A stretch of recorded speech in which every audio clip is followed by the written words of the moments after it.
lahat ang aming storya. Paano ba namin itutuloy ang kwentong nakamamangha ng Encantadia? Ano ba ang iniba ng Encantadia Chronicles Sangre? And of course, ang pagganap namin lahat sa kanya-kanya naming karakter. Ako bilang si Tera, ang bagong tagapangalaga ng Brillante ng Lupa, hindi ako makapaghintay na makita ng mga tao yung pagmamahal na binubuhos ko sa kanya at kung paano ko kinocommit yung sarili ko sa pagganap ni Danaya, ni Miss Diana Zubiri at ni Miss Sanya Lopez kay Danaya. Hindi ko yun kakalimutan at talagang gusto kong makita nila na anak ni Danaya si Tera.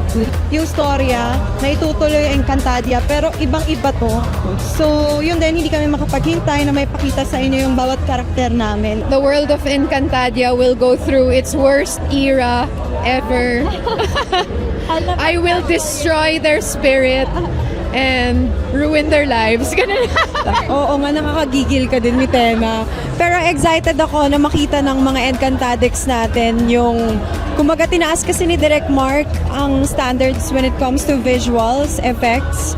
Siyempre sa Voltes 5 pa lang nakita natin yon, pero sa Encantadia it's a different kind of world at alam kong yung quality talaga ibibigay dito and I cannot wait na mapanood yung lahat ng Encantadia Chronicles Sangre.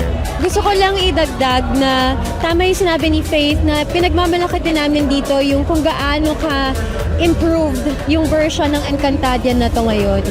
Sobra-sobra yung in-upgrade from all the visuals, the VFX, from all the lines, the execution of actors, and of the fight scenes as well. So, sana abangan nyo yung kabuuan ng cinematography ng palabas namin.